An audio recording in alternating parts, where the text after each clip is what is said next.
Bismillahirrahmanirrahim. Assalamualaikum warahmatullahi wabarakatuh. Sahabat-sahabatku yang saya cintai karena Allah, semoga antum dan saya kita semua dalam lindungan Allah Subhanahu wa taala, sehat, istiqomah di jalan kebaikan. Corona, ya, sungguh ini yang lagi viral ya.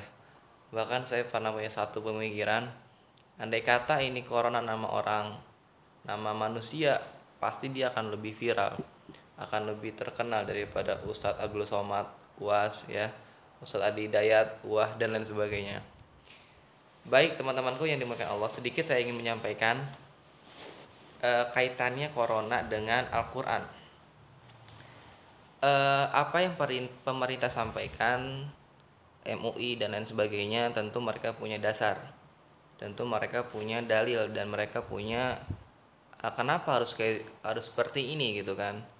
Kita lihat di surah An-Nisa ayat 59, Allah berfirman, Bismillahirrahmanirrahim, ya ayyuhallazina amanu ati'ullah wa ati'ur rasul wa ulil amri minkum, al-ayah.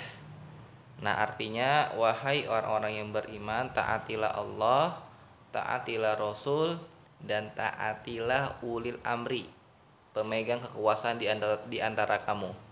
Nah, kata ulil amri di sini adalah pemimpin yang berpegang teguh terhadap Al-Qur'an dan As-Sunnah. Artinya jika pemimpin kita taat pada Allah, taat pada Rasulullah, maka kita taati dia. Tapi kalau tidak, ya sebisa mungkin kita untuk menolaknya. Karena tidak ada kewajiban kita mentaati pemimpin yang zalim, pemimpin yang fasik, pemimpin yang zalim terhadap kita umat Islam. Nah, yang menarik adalah ketika Allah menyebut kepada Allah, maka ada kata wa ati'ullah, taatilah. Untuk Rasul juga ada kata taatilah. Tapi untuk pemimpin bukannya wa ati'ul uli amri, tapi langsung ulil amri minkum. Artinya taat pada pemimpin tidak kita bahasakan harus kita taat.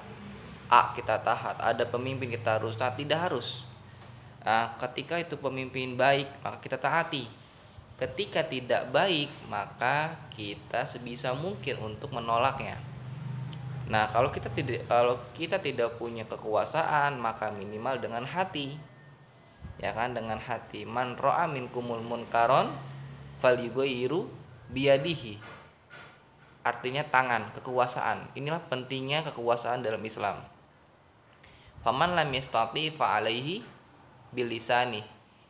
Kalau tidak mampu dengan kekuasaan, belum punya, maka dengan lisan, dengan ucapan, dengan balik mendakwahi orang, menyampaikan face to face dan lain sebagainya. Atau yang ketiga dengan cara faman lam yastati fal adhaful iman, dengan hati, biqalbi, dengan qalbi. Ini fahuwa adhaful iman, sepaling lemah adalah dengan hati.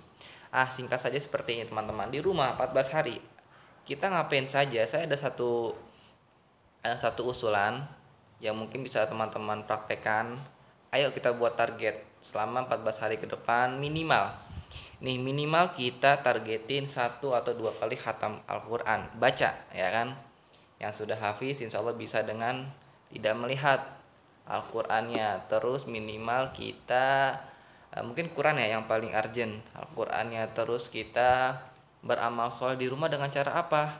Yang punya orang tua, ayah ibu masih hidup, ayo manfaatkan apa yang beliau perintahkan, sampaikan. Jangan sampai kita menyesal di kemudian hari.